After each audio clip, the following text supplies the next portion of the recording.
Si Montréal fait aujourd'hui partie de la constellation des grandes métropoles de la musique, le mérite en revient pour une large part à notre invité de ce soir, Wilfrid Pelletier. La grande salle de la Place des Arts, qui porte son nom depuis 1965, perpétuera dans l'esprit des générations futures la mémoire de celui qui, dans des conditions souvent pénibles, a voué sa vie à la musique et a appris à des milliers de jeunes, les adultes d'aujourd'hui, que la musique était un enrichissement et un facteur de civilisation.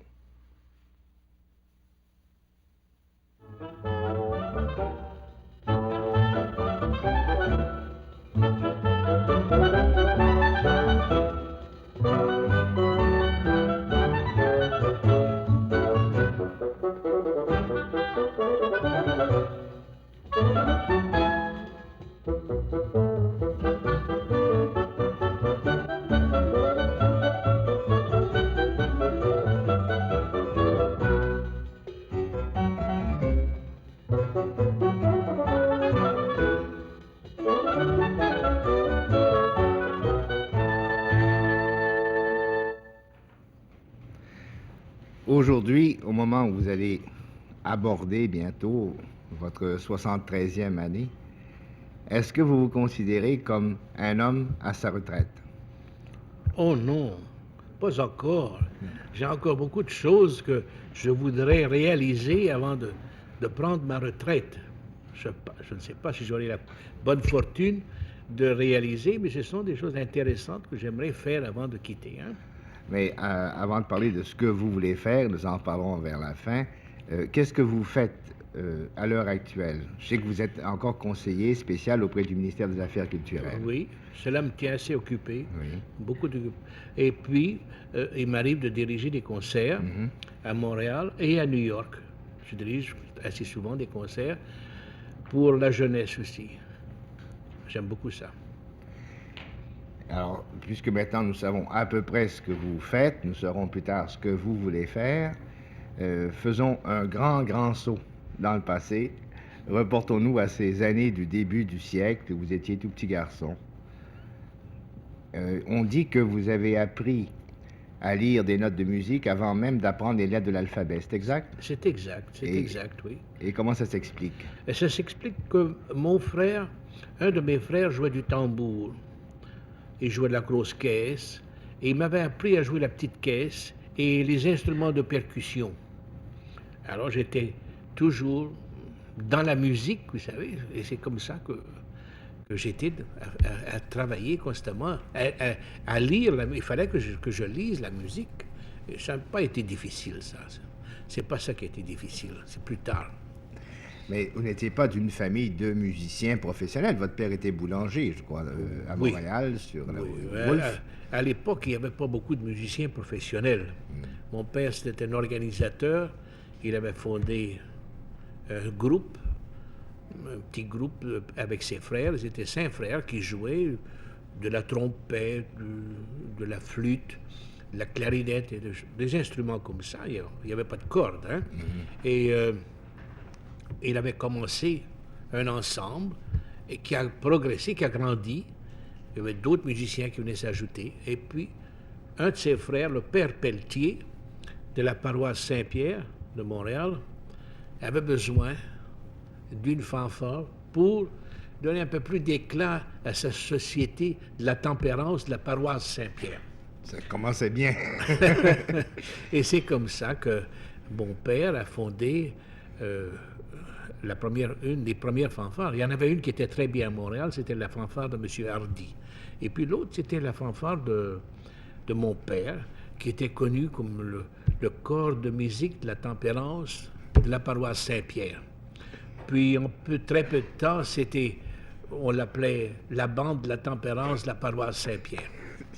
Est-ce que les musiciens qui faisaient partie de la bande de la tempérance de la paroisse Saint-Pierre étaient eux-mêmes tempérants? Ben, ils devaient promettre de ne pas prendre plus de 2 whisky par jour. Et c'est comme ça que... Il y en avait qui attendaient le samedi soir, ils en prenaient 14. Alors, le dimanche matin, il y avait des musiciens qui étaient là avec les yeux gonflés. Hein? Et puis, il y en avait surtout le 3e trombone qui jouait devant moi. Hein? Lui, il n'aimait pas les dièses. Hein? Alors? Ah non. Et il les grattait. Il est gratté de sa copie de musique, là. Alors, il n'avait pas de dièse à jouer. Et personne ne lui disait rien. C'est merveilleux de pouvoir jouer dans des conditions comme ça. J'étais heureux, peut-être que c'est ce que ça me permettait, moi, de commencer. Alors, à part cette première initiation avec votre frère, une initiation à des instruments très simples, le triangle, je crois, ou Oui, la grosse caisse, la petite caisse. Oui, oui, le bloc chinois qu'on appelait. Qu'est-ce que c'était que le bloc chinois? Oh, c'est une espèce d'instrument avec résonance, un bloc. Hein. Et quand vous frappez dessus, il y avait une espèce de résonance. C'était un son métallique presque. Mais est-ce que vous avez commencé très jeune à gagner votre vie en faisant de la musique? Oui. J'ai commencé avec la bande La Tempérance comme tambour. Hein? Et là, il n'y avait pas d'argent. Je ne pouvais pas gagner, j'avais 5-6 ans. Hein, Oui. Et cette dame Merali, là, c'était la femme du chef. Ils avaient engagé un chef pour améliorer le jeu des musiciens. Hein? Et c'est Madame Merali, un jour, à la salle de répétition, j'allais souvent jouer par oreille ce qu'on avait joué au piano. Hein? Et elle m'a remarqué, et puis elle a parlé à mon père, et c'est comme ça que j'ai commencé à étudier avec elle la musique, sérieusement, le piano, la théorie, enfin, je ne sais pas aller très loin, mais enfin, c'était un bon commencement. Mais vous avez, très jeune, joué aussi pour gagner votre vie ou apporter un peu d'argent à la maison? Oui, à partir de 13 ans, 12, 13 ans, j'ai joué à un skating ring qui s'appelait le Victoria Ring ici. C'était un vieux où on jouait les jeux de hockey. Là. Ah oui? Oui. Ah, vous jouiez quoi, la valse des patineurs? Je ne sais pas ce qu'on jouait. On était 5 ou 6 musiciens. On nous mettait dans un kiosque là au-dessus de la glace. Il faisait très froid. On avait une petite fournaise, mais c'était pas assez pour nous réchauffer. On était là de 7 heures jusqu'à 10 heures du soir. 3 heures là-haut. C'était pas gai. C'était pas gai. Mais enfin, ça me permettait de gagner, je crois, quelque chose comme $1,50 par soirée. Mais c'était beaucoup à ce moment-là. Et je jouais là, du tambour. Ah bon? Vous étiez à ce moment-là surtout percussionniste, alors? Percussionniste. Au début de ma carrière, j'étais percussionniste. Et vous avez joué à des endroits comme le parc Sommer ou le parc Dominion? Au parc Sommer. Au parc Dominion? Au parc Dominion. Qui était l'ancêtre du parc Belmont. Oui, mais c'était... là, c'était beaucoup plus tard. Hein? J'avais 16 ans à peu près. Mais avant ça, j'ai joué dans un cinéma de Montréal où je jouais du tambour. Du tambour pour accompagner le film muet? Oui, il y avait un pianiste et je faisais le rythme ensemble, je jouais du rythme et je faisais les bruits. Quand on ouvrait une porte, ben, j'avais une machine qui imitait une porte qui s'ouvre, puis un coup de fusil, c'était la même chose. On avait toutes sortes de petits instruments comme ça. Et on avait une répétition pour le bruiteur ensemble, pour que ça soit toujours en place. Et j'ai fait ça pendant plusieurs années. C'était au coin de la rue Wolfe ou Montcalm, je crois. C'était pas le Ouimetoscope? Le Ouimetoscope, oui, exactement. Monsieur Ouimet habitait tout près de chez moi. Et avant qu'il loue ce théâtre, il nous faisait voir des vues animées, comme on disait à l'époque, dans sa cour le soir. On passait toute une soirée, on n'endormait pas des nuits après avoir vu une chose. On n'avait jamais vu ça, des vues animées comme ça. C'est bon, c'est un grand souvenir, ça. Et vous avez aussi accompagné au tambour ou à la percussion des numéros de musical de vaudeville. Oui. J'ai joué dans un théâtre de vaudeville. Et c'est là que il pouvait arriver toutes sortes de choses. En fait, des blagues qu'on faisait. Puis... Oui, ce qu'on ignore généralement, c'est ce côté espiègle de Wilfrid Pelletier. Il est devenu maintenant un monsieur très sérieux, mais ça, c'est superficiel. Hein? C'est l'âge. Oui, mais j'ai toujours aimé rire. Je tiens ça de ma mère. Ma mère, c'était une Sévigny. Et ma mère, il fallait toujours la surveiller quand elle venait à Montréal ou qu'on avait des amis à New York. On ne savait jamais ce qu'elle allait dire. Il fallait la surveiller. Papa était toujours prêt à dire, écoute, là, tu ne peux pas raconter ça. Ne raconte pas ça. Elle aimait rire. Alors, j'ai hérité ça de ma mère. Alors, racontez-moi cette espièglerie que vous aviez faite quand il y avait cette danseuse. Ah non, c'est en une collant. acrobate. Une acrobate. Une oui. acrobate. Et c'était un petit théâtre tout près de la rue Saint-Laurent.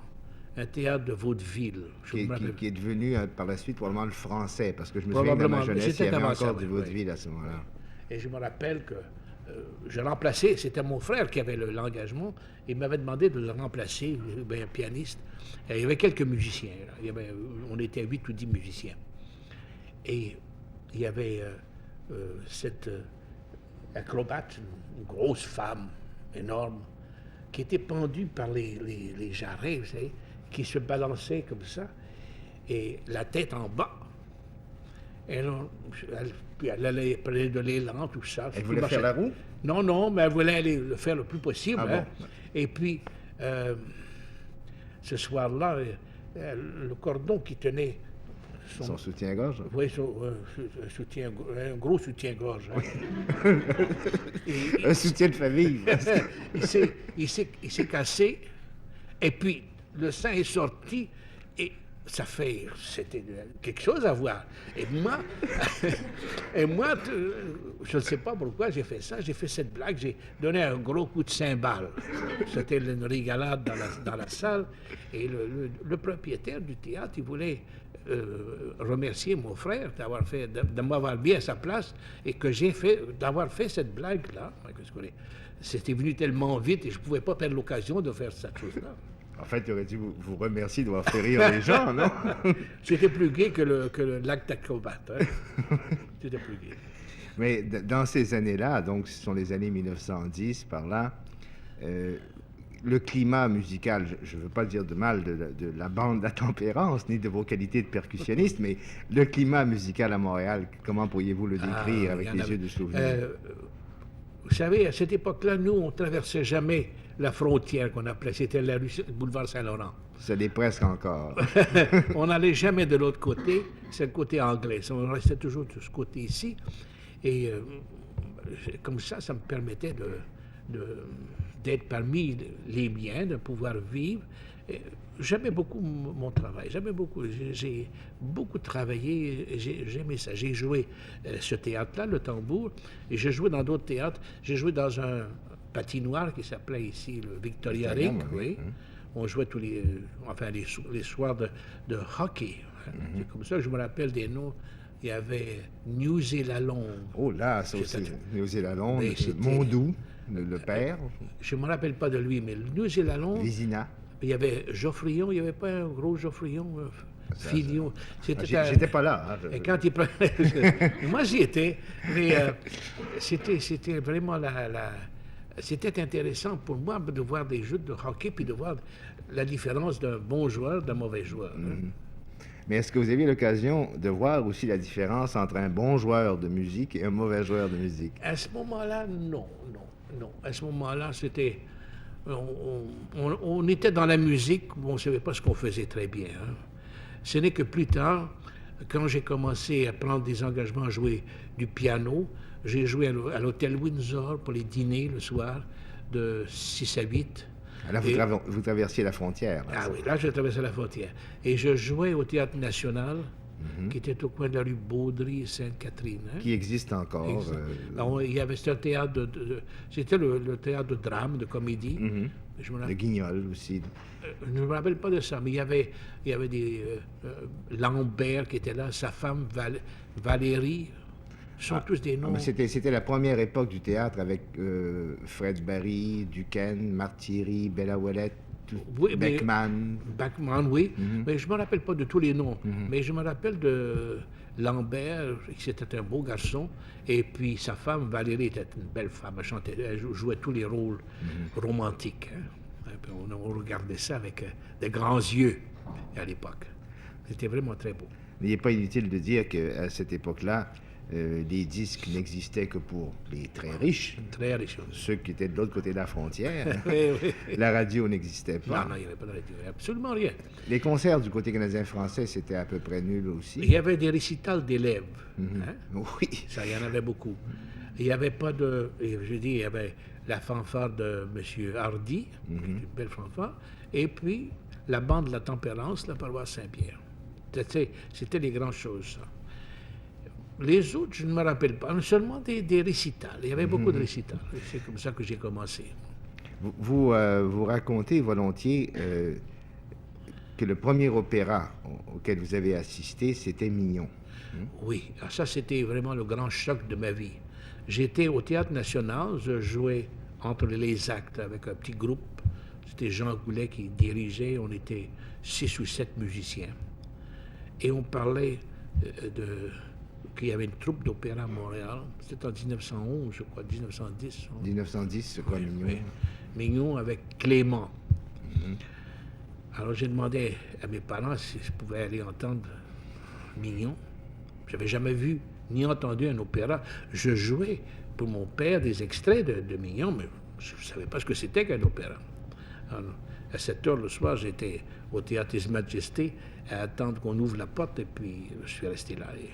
Et je suis parti, c'était l'hiver, il faisait très froid, beaucoup de neige dans Montréal. Et à ce moment-là, on n'avait pas le maire drapeau pour nettoyer la ville. Il y en avait de la neige. Et je me rappelle très bien que j'étais, après le spectacle, ça m'a tellement émotionné que je suis parti du Théâtre His Majesté pour aller où nous habitions, près de la rue de l'Hérémier. Hein? Donc de la rue Guy, parce qu'il était encore rue Guy, Oui. Guy Sainte-Catherine, jusqu'à la rue de Lorimier. Oui, par la rue Ontario. Par la rue Ontario, je suis encore ému. Qu'est-ce qui vous avait particulièrement frappé? D'abord, il y avait un orchestre. Un orchestre d'une 50aine de musiciens. Et puis, quand j'ai entendu l'ouverture de Mignon jouée par un orchestre, et puis le rideau s'est levé, et qu'on a entendu ces beaux chanteurs, il y avait une très belle troupe, de très bons chanteurs. Clément était un des grands artistes. Hein. J'oublie le nom de la femme qui chantait Mignon.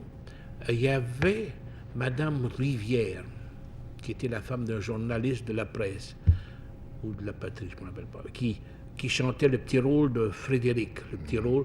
Elle chantait tous les travestis, cette femme-là. Elle était petite, jolie, et elle portait bien le maillot. Hein. C'était joli à voir.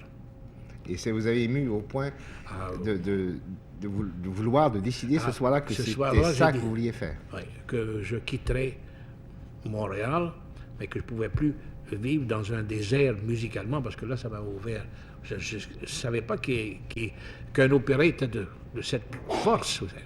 Et je suis rentré chez moi, j'en ai parlé à ma mère a dit, tu fais mieux d'en parler à ton père. Alors j'en ai parlé à mon père le lendemain matin, et il dit, écoute, la vie d'artiste, c'est un peu comme les vagues de la mer. Parfois vous êtes en haut, parfois vous êtes en bas. Mais il dit, la porte sera toujours ouverte. Alors j'ai dit, très bien, papa. Alors je suis allé parler avec des musiciens, et j'ai pris un poste de pianiste dans un cinéma, ensuite j'ai dû jouer l'orgue, qui me permettait de travailler 5 heures par jour dans le théâtre, et le reste était pour moi, pour étudier la musique. Alors là, j'ai travaillé le piano avec Alfred Laliberté, la composition avec Alexis Contant. Enfin, j'ai travaillé beaucoup à ce moment-là. Il y avait un Belge, un pianiste qui était de passage à Montréal, un nommé Hérion, un nom comme ça. Et il m'a fait travailler pendant l'hiver. Et là, j'ai compris que je ne savais pas grand-chose. Il fallait que je travaille beaucoup pour sortir de Montréal. Et puis, pour sortir de Montréal, vous avez eu la chance de gagner le prix d'Europe. C'est à ce moment-là qu'on a créé le prix d'Europe. Alors, la première qui a gagné le prix d'Europe, c'était une demoiselle Coulombe, je crois, de Québec. Ensuite, s'est présenté Dansereau. Et je me suis présenté en même temps que lui. Mais il était plus âgé que moi. Et puis, il avait eu l'avantage de faire beaucoup plus d'écoles que moi. J'en avais pas fait beaucoup à ce moment-là d'école. Et il a gagné. Et je me suis présenté la seconde fois. Et là, j'ai gagné. Il y avait la guerre, c'était en 1915. On ne nous laissait pas partir. Alors, je suis parti au début de 1916, l'hiver, à bord du Rochambeau, un petit bateau. On s'était fait secouer. Et en 1917, en juillet, mon professeur a dit, il faut que vous retourniez, parce qu'il ne faut pas rester ici. C'était pas facile. Hein? La vie était devenue très difficile, très chère, très coûteuse. Mais quand même, pour le petit Canadien français de la rue Wolfe, découvrir à 20 ans Paris, même en temps de guerre, et ce que ça pouvait offrir comme séduction musicale, j'imagine que ça a été aussi un choc. Ça, oui. On avait l'avantage d'être invité. On avait nos billets gratuits pour l'opéra et l'opéra comique. Alors j'allais 2 fois à l'opéra par semaine et 2 fois à l'opéra comique. Et on avait nos billets. On avait mis ensemble les 2 orchestres, Colonne et l'orchestre Lamoureux. Et tous les dimanches après-midi, j'allais entendre les concerts. Alors j'ai pas perdu mon temps, je travaillais beaucoup. C'était une belle expérience pour moi.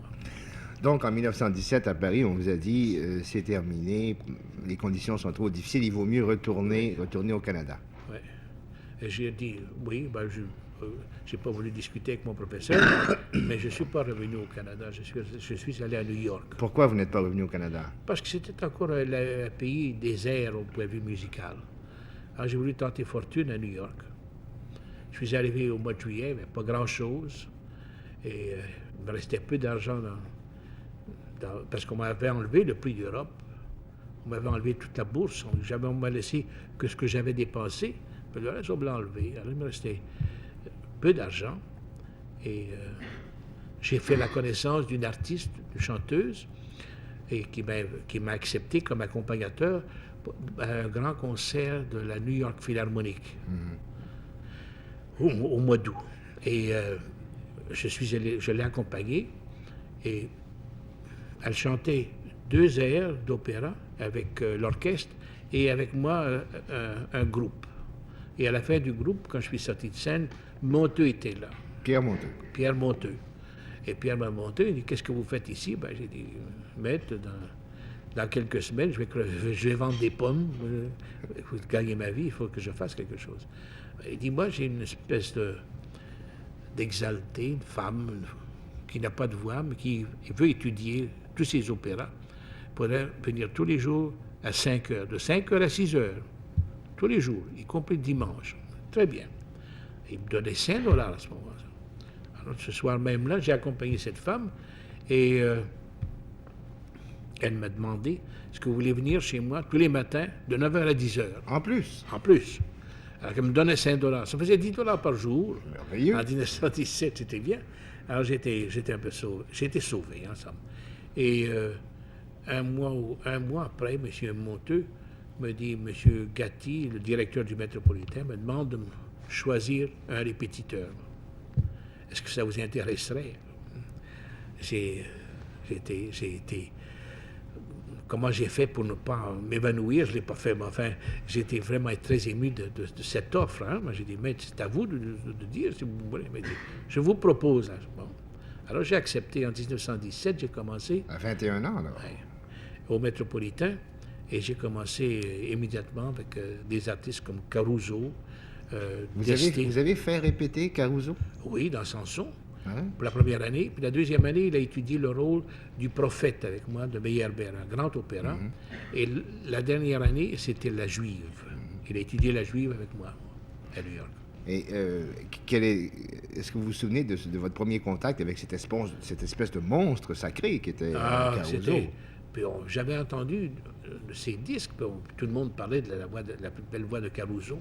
Alors, je suis allé là, à l'hôtel le matin pour le faire répéter.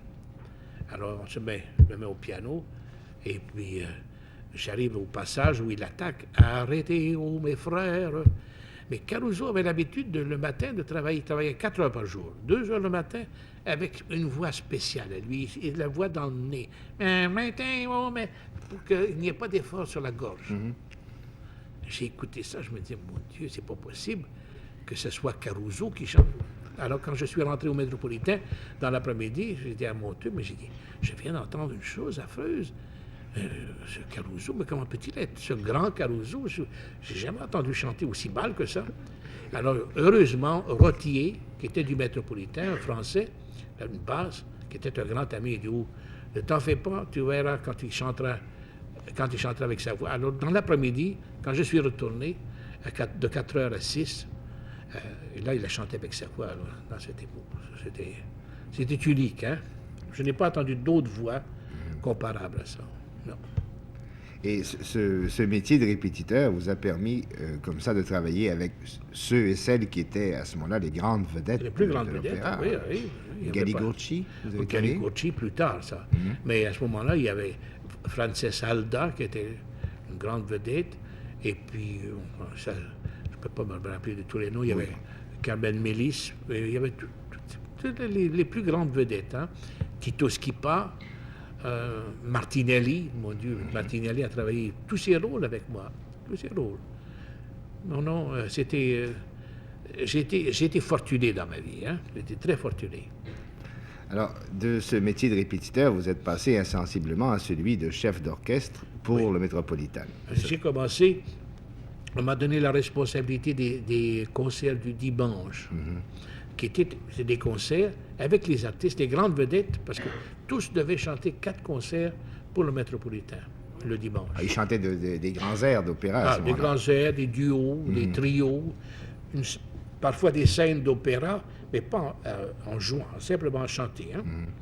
Alors ça m'a permis d'apprendre mon métier de diriger, parce que on a beau dire ça se bat en 4 puis en 3, mais quand vous arrivez dans des opéras comme le Barbier de Séville, ben, c'est en 4, mais si vous ne savez pas diviser les 4 doubles croches, vous restez en panne. Puis le chanteur aussi. Et j'imagine que vous devez, dans une certaine mesure, vous plier au tempérament et à la façon de chanter de chacun, au moins de chacune des grandes vedettes. Non, on ne se plie pas. On se plie pas. C'est une chose d'entente. Vous savez, il y a cette légende des chanteurs. Non, les chanteurs sont des gens, quand une chose est décidée, généralement, ils chantent toujours de la même façon. Il y a les faux artistes, ce qu'on appelle les étoiles filantes. Ben, ceux-là, parfois, ils font du bruit, du tempérament. Mais j'ai travaillé avec Grace Moore, je l'ai préparée pour son audition quand elle a chanté pour l'Autocan, qui lui a donné une bourse pour aller étudier à Paris. À son retour, elle est venue au Métropolitain et j'ai travaillé avec elle tous ses rôles. Et Dieu sait que c'était pas une femme facile, hein? Mais dès qu'on entrait au studio pour travailler, il n'y avait plus de tempérament. On laissait le tempérament à la porte. Ah oui.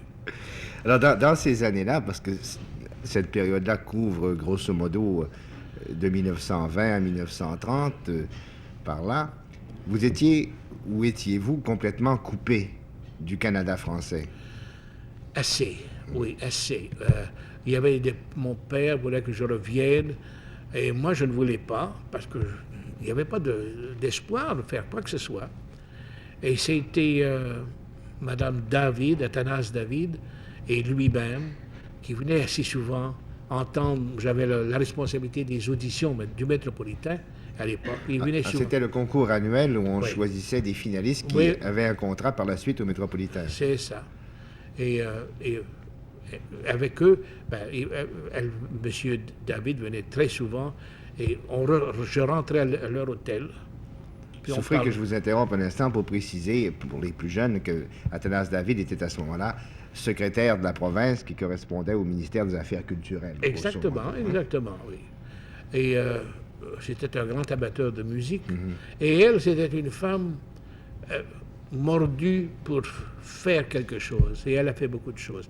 Sans elle, sans Jean Lallemand, l'oncle Béhic, l'oncle de Pierre Béhic, et tante Eugénie, qu'on les appelait comme ça, ces gens-là ont été vraiment le commencement de l'orchestre symphonique.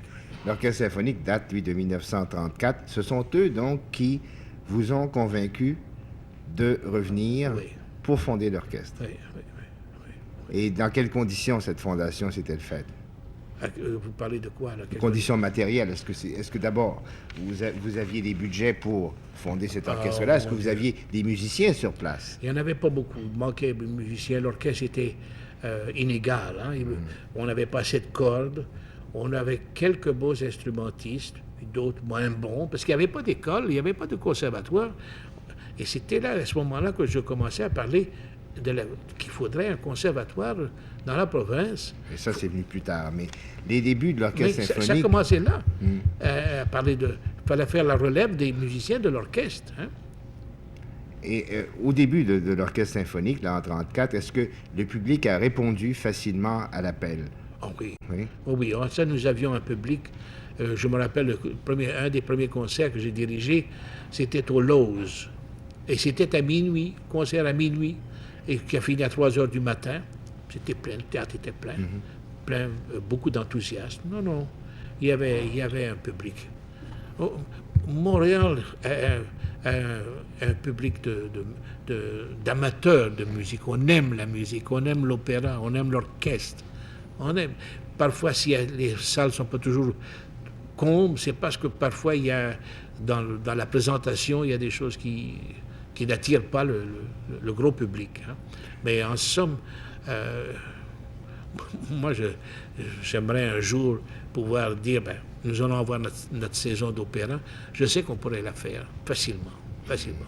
Nous avons les artistes. Maintenant, ce n'est pas les artistes qui manquent. Hein. Mais si nous avons autant d'amateurs aujourd'hui, il faut bien le rappeler, c'est aussi grâce à une autre initiative que vous avez prise, qui vous avez mise à exécution l'année qui a suivi la fondation des concerts, c'est-à-dire en 1935, celle des matinées symphoniques. Oui. Et l'enfant de 12 ans, 13 ans que j'étais à ce moment-là se souvient parfaitement de ça. Oui, oui. Mais je voudrais que vous racontiez ce que ça a été pour vous d'accueillir des tout jeunes enfants ou des adolescents, et ce que vous faisiez exactement. Je garde un grand souvenir. Il y en a un qui est peut-être un souvenir encore plus, peut-être moins artistique, mais qui m'a prouvé qu'on faisait bien. Le concert commençait à 2 heures, j'étais là vers 1 heure, et il y a un petit garçon, petit haut comme ça, qui est venu, et c'était pendant l'hiver, et puis il avait dans sa mitaine, là, un 10 sous, parce que ça coûtait 10 sous ce moment-là. La première année. Ben, 10 sous. Puis il a acheté son billet. Vous savez, ça m'a fait presque pleurer de voir ça, parce que c'était ça qu'on voulait avoir, nous. C'était la jeunesse, et on l'avait. Ben, je me rappelle, les matinées, parfois, il fallait être prudent, parce qu'on dépassait la limite du temps. Vous mettiez des enfants sur la scène aussi.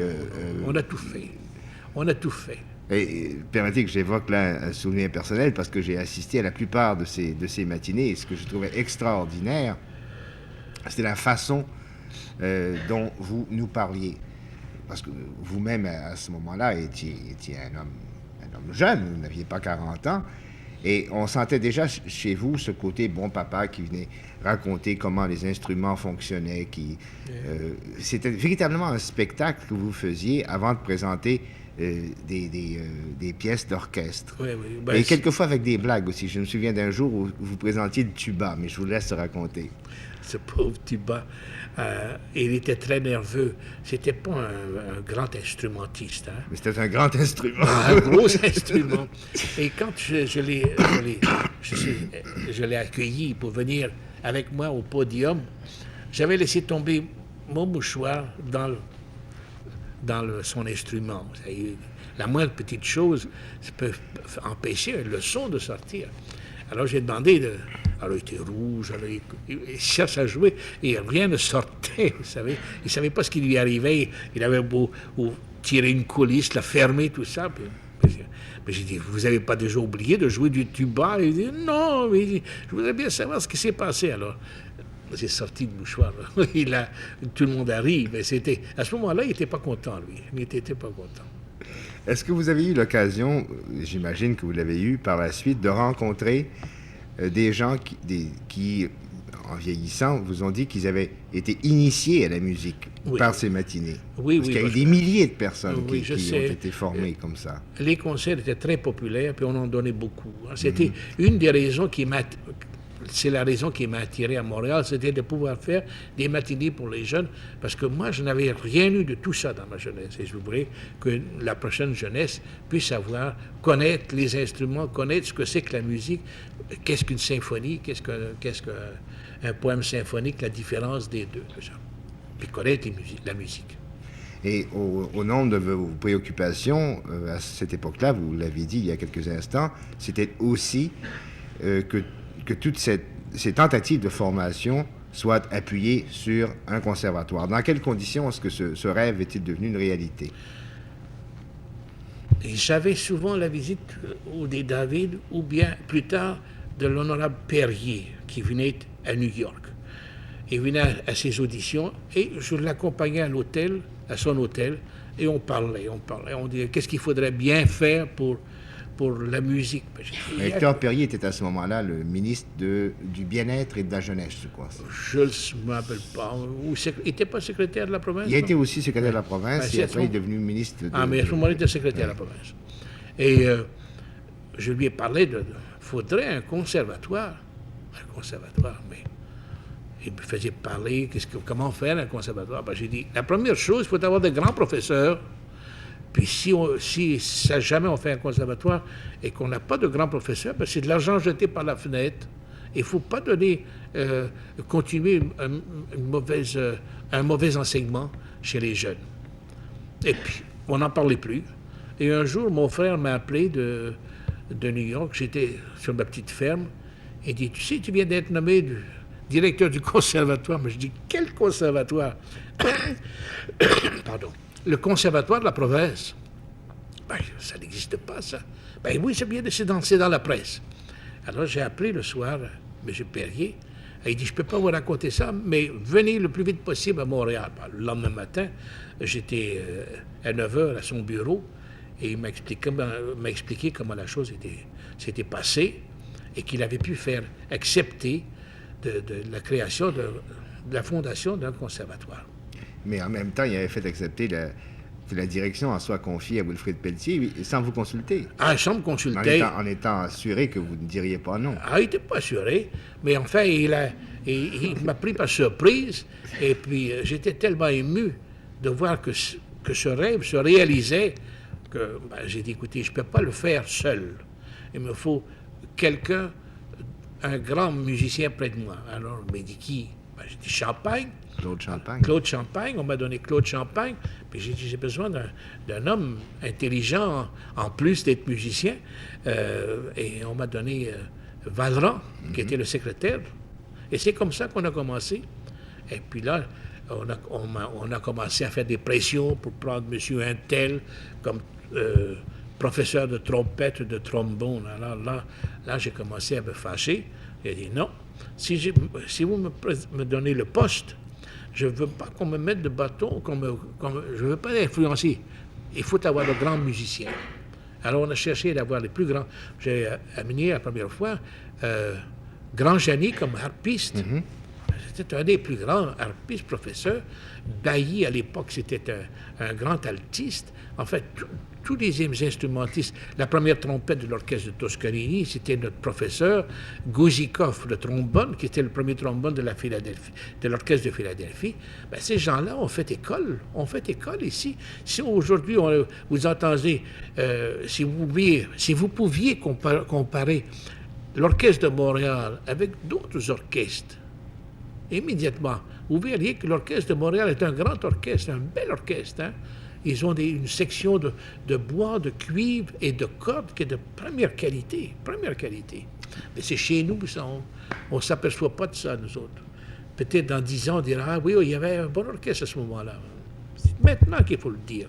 Ben, je vais vous demander, puisque vous dites que c'est maintenant qu'il faut le dire, je vais vous demander d'aller jusqu'au bout de votre pensée. Est-ce que l'Orchestre de Montréal, à l'heure actuelle, est un des 10 grands orchestres d'Amérique du Nord? Je crois que oui. Est-ce que c'est un des 5 grands orchestres d'Amérique du Nord?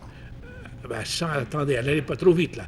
Il y a la New York Philharmonic, il y a la Philadelphie, Boston, il y a maintenant l'orchestre de Zell de Cleveland, un autre orchestre, et puis je mets immédiatement après l'orchestre de Montréal avec Toronto, parce qu'il faut tenir la paix dans le pays. Alors... Non, mais là, vous n'êtes pas là pour tenir la paix dans le pays, c'est ça, donc. Non, moi, je préfère notre orchestre. L'orchestre de Toronto est un grand orchestre, hein? Mais c'est un autre genre, c'est une autre école, c'est une école anglaise plutôt. C'est tout dire. Et tandis que l'orchestre de Montréal, il y a du sang latin là-dedans. Non, c'est un bel orchestre, l'orchestre de Montréal. Alors, vous le metteriez sur le même pied que l'orchestre de Saint-Louis, de San Francisco? Ah, oui, sinon mieux. Oui. Je mettrais avant San Francisco, Saint-Louis, je mettrais l'orchestre de Montréal. Oui. Donc, il est un des 5 ou 6 grands orchestres, à votre avis. 6 ou 7, oui. Alors, comment expliquez-vous le fait que il y ait beaucoup de disques qui soient enregistrés avec des orchestres comme la Philharmonique de New York, par exemple, et qui ne parlez pas des disques, parce que moi, j'aimerais aller à la compagnie Victor et Columbia puis leur tordre le cou, ces gars-là. Ah bon? Oui, Mais c'est pas juste. Avant de leur tordre le cou, qu'est-ce que vous leur diriez? Quel discours tiendriez-vous? Je me dis, vous êtes sourd ou bien vous ne voulez pas dépenser de l'argent dans un pays qui vous fait gagner de l'argent. Le Victor Company ou bien Columbia, les autres compagnies de disques, ils font beaucoup d'argent dans notre pays. Alors, ils doivent encourager nos musiciens, leur faire des disques. C'est nécessaire. Et l'orchestre a besoin de ça. Pensez-vous d'arriver à un stage comme l'Orchestre de Montréal sans avoir fait presque pas de disques. Et pourtant, c'est un grand orchestre. C'est un grand orchestre. Ah, c'est beau. Alors, moi, vous savez, quand on me parle des compagnies de disques du Canada, je ne suis pas content. Je ne les aime pas. Pas du tout. Ils le savent désormais. J'espère. J'espère. Je leur dirai en face la même chose. Parce que nous sommes là et on a une preuve que notre orchestre. Alors, pourquoi pas mettre ça sur disque, hein? Moi, j'ai eu l'année dernière la responsabilité des programmes à la Terre des Hommes. Ben, on n'a pas d'artistes canadiens, ou presque pas. Ils sont obligés d'aller il y a la Forester, il n'y en a que quelques-uns qui font des disques. Les Simoneau, Allary, mais on en a d'autres artistes. Ils n'ont pas fait encore de disques. Et ils attendent.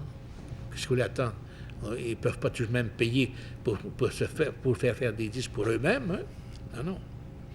Alors, revenons au Conservatoire de musique. 25 ans plus tard, si vous aviez apporté un jugement sur l'influence de ce conservatoire, vous avez d'abord dit que ça avait évidemment fourni beaucoup d'éléments d'orchestre importants. Oui. Est-ce que c'est une œuvre qui est complète ou si vous y verriez quelque chose d'autre?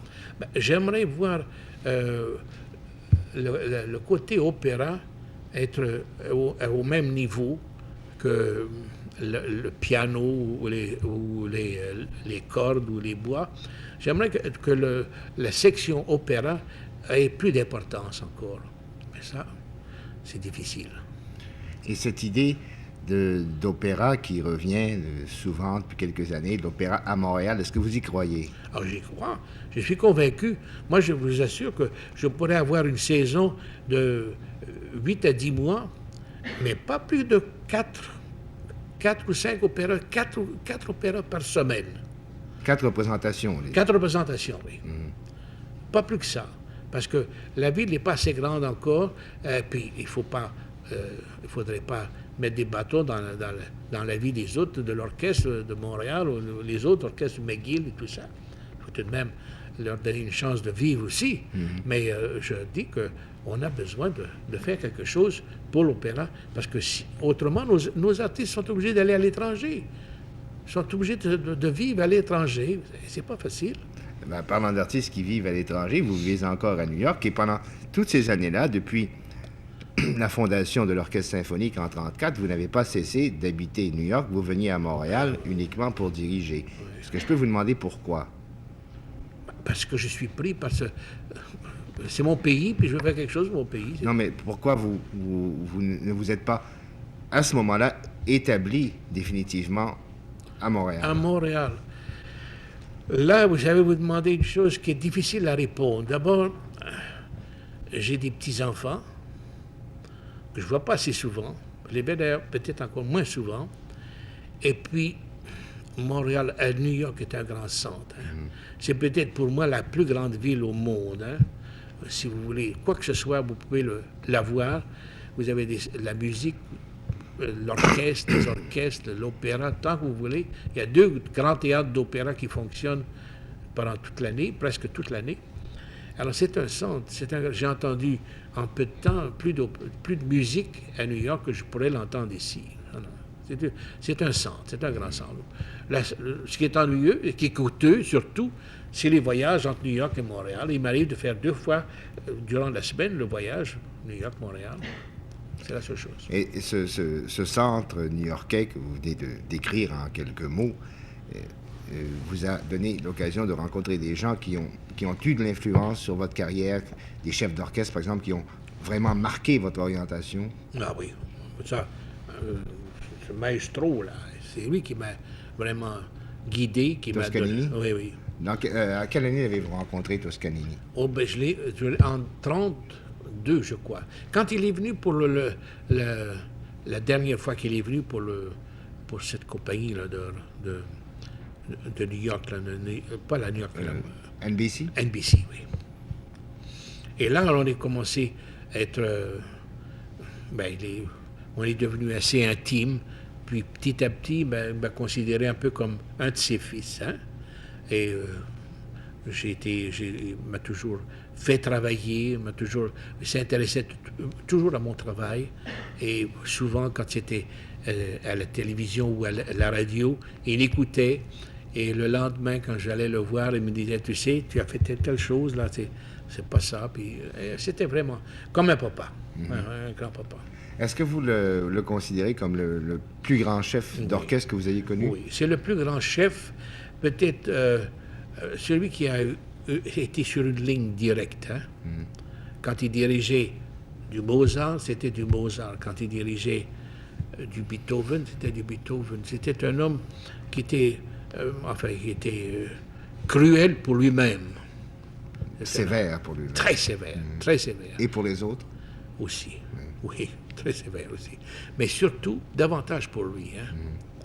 Et j'ai même sur un vieux disque que j'ai à la maison, dans lequel c'était un enregistrement. Un enregistrement qu'on avait fait, c'était pas sur le marché encore.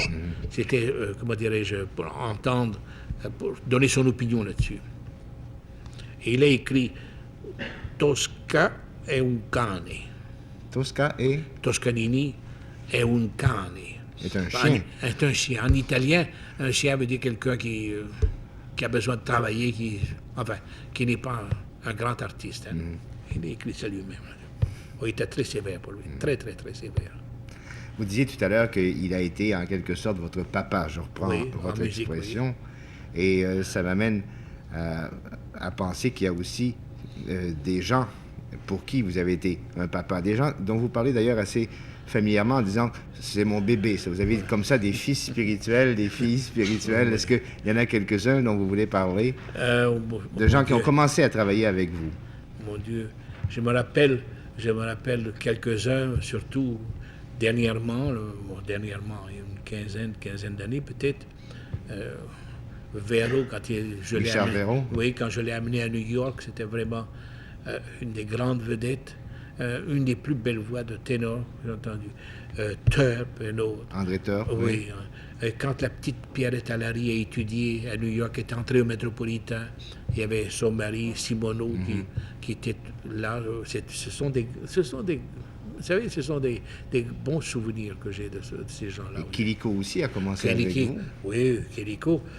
Son père voulait qu'il souffle les bicyclettes. Là, son père est un fabricant de bicyclettes et il ne voulait pas que son fils chante. Je dis, monsieur l'ami, il dit, j'ai besoin de lui pour prendre la relève de mon magasin. J'ai votre magasin, tu vas engager quelqu'un, mais une voix comme Kiliko... Il ne faut pas remplir les pneus avec ça. Mais c'est vraiment, Kiliko était... Et il a chanté dernièrement à New York, au City Center, un Rigoletto, vous savez, qui était sensationnel. Sensationnel. Et Huguette Tourangeau a commencé avec vous aussi. Oui, il y a beaucoup, il y en a beaucoup de jeunes. Tout ça, c'est votre famille spirituelle. Oui, heureusement que j'ai une femme qui est sympathique, parce que quand elle m'entend parler de mes enfants, elle est toujours... C'est pour voir si c'est pas quelqu'un dont elle n'a pas entendu parler.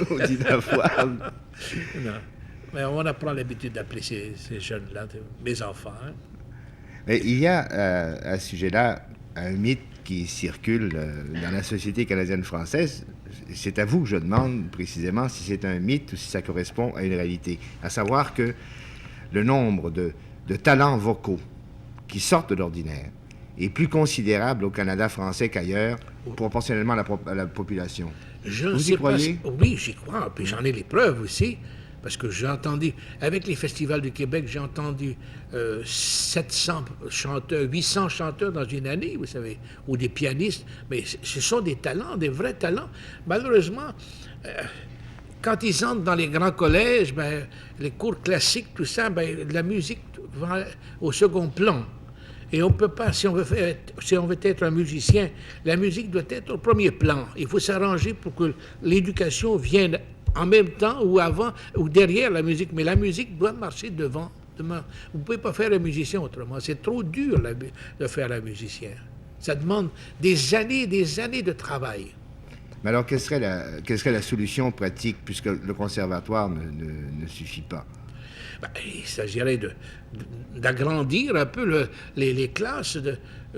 Qu'est-ce que ils sont dans une bâtisse, un marché quelconque, là, rue Berry. Au premier étage, il y a une épicerie, tout ça. C'est pas beaucoup l'atmosphère d'un conservatoire, ça. Hein? C'est bien nécessaire, mais c'est pas l'atmosphère d'un conservatoire. Ils n'ont pas assez de chambres, ils n'ont pas assez de studios pour le nombre d'élèves qu'ils ont. Alors, c'est tout à fait... Pour préparer des cours pour une semaine, c'est tout un travail de mathématiques, hein, pour placer les élèves. Et de là vient votre idée, votre rêve. C'est une des choses que vous voulez faire, m'avez-vous dit, dans vos vieux jours, quand ça serait arrivé.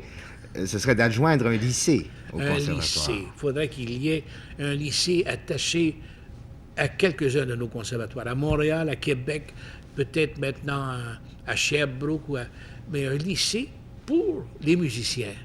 Ouais. On a besoin de ça. On a besoin de ça. Et quelles sont les autres choses que vous voulez faire quand votre vieil âge sera arrivé? Non, je ne sais pas. Je voudrais toujours faire de la musique. Hein. Oui. Je n'ai pas l'intention d'arrêter de faire la musique. Il m'arrive assez souvent maintenant de jouer plus de piano que j'en ai joué dans les dernières années. Mais je ne veux pas arrêter à ça. Arrêter la musique. Pas du tout. Pas du tout. Dans mes vieux jours, j'aimerais voir se développer cette idée, ce projet d'avoir des lycées attachés au conservatoire. Mais c'est pas facile. C'est pas facile. Hein? Il y a parmi les politiciens qu'il y en a qui comprennent, puis d'autres qui ne comprennent pas. Et souvent, ceux qui ne comprennent pas sont ceux qui mettent des bâtons dans les roues. Oui. Et est-ce que vous accepteriez, à votre âge, par exemple, de vous occuper de l'Opéra de Montréal pour le mettre sur pied? Il ne faudra pas le dire deux fois, vous savez. Ah non. Il ne faudra pas le dire deux fois, ça. Eh bien, uniquement pour vous prendre au mot, est-ce que vous accepteriez de vous occuper de l'organisation de l'Opéra de Montréal? Oui, j'ai déjà fait des plans. J'ai même presque toute une année de spectacles de préparer avec le nombre de répétitions qu'il faudrait. J'ai tout ça. Dans une semaine, 2 semaines, je pourrais commencer. Et quel serait l'élément essentiel, à part, évidemment, des chanteurs de grande qualité, un chef d'orchestre de grande qualité, ça, nous les avons. Quel serait l'élément essentiel? Oui. L'argent. Oui. Et la mise en scène, peut-être? Ah, un grand metteur en scène. Ah, ça, si jamais j'entre là-dedans, j'ai vu ici à Montréal, il y a 2 ans, je crois, 2 représentations, une de Faust et une d'Othello. Et Othello avait un metteur en scène extraordinaire. Je suis allé 4 fois l'entendre. Et à la mort d'Othello, je pleurais toujours comme émotionné par la mise en scène, par la façon de faire travailler les artistes. C'était plus la mise en scène. Vous, les sopranos, vous entrez par ici, les mezzo ici, puis vous traversez là, puis vous sortez. Non, monsieur. Chaque artiste chaque choriste on leur parlait, cet homme-là leur expliquait son rôle, son caractère qu'il devait jouer. Alors, vous savez, du théâtre, ça. Mais il n'y en a pas beaucoup, il n'y en a pas des flottes de grands metteurs en scène. Hein? Il y en a beaucoup qui se disent metteurs en scène. Mais les grands.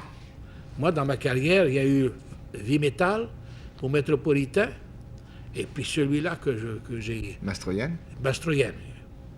Ce sont pour moi les 2 grands sommets parmi les metteurs en scène. Il y en a eu d'autres, mon Dieu, j'en ai vu. Vous n'êtes donc pas de ceux qui croient que l'opéra est un genre qui est appelé à disparaître, qui ne correspond plus aux préoccupations du 20e siècle? Je ne sais pas. Si on continue à donner des spectacles sans préparation, oui. comme toute chose qui n'est pas bien soignée, est appelée à disparaître. Mais quand vous donnez un spectacle avec des vrais artistes, avec un grand metteur en scène, les décors, c'est peut-être secondaire, c'est les décors, mais la mise en scène, avec un grand metteur en scène, un bon chef, les chanteurs, on en a des flottes ici à Montréal. À Montréal, Québec, dans toute la province de Québec, il y a que de bons chanteurs. Et vous croyez que le public marcherait à Je ça? crois que oui, pour 3-4 représentations par semaine. Pas davantage. Pour commencer. Peut-être dans 10 ans, on pourrait mettre une grande saison. Mais vous savez, avec 4 opéras par semaine, disons 4 spectacles, vous pouvez faire beaucoup. Hein? En 8 mois, ça fait beaucoup de spectacles, et puis vous tenez beaucoup d'opéras. Alors, il ressort de ceci que vous-même, qui à l'âge de 14 ans, avez eu le choc initial avec Mignon, qui à l'âge de 72 ans pleurait encore à Othello, vous êtes passionné d'opéra, et comme dernière question, parce qu'hélas le temps file, si on vous disait, à Dieu ne plaise, on vous disait, Monsieur Pelletier, vous ne pourrez plus jamais entendre d'opéra, parce que demain, vous serez paralysé, vous mourrez. Tiens, je vais mettre ça encore plus grave, vous allez mourir. Quel serait le dernier opéra en 30 secondes que vous voudriez voir? En temps, non. Non, je préférerais prendre une pilule. Non, mais peut-être pour moi, j'aime beaucoup la musique de Verdi, hein, surtout de Falstaff ou bien Othello. Ce sont des opéras ou Aïda. On peut aller dans le Wagner aussi. En somme, vous voudriez les entendre presque tous, ce qui serait une excellente façon de ne pas mourir. Merci beaucoup. Merci.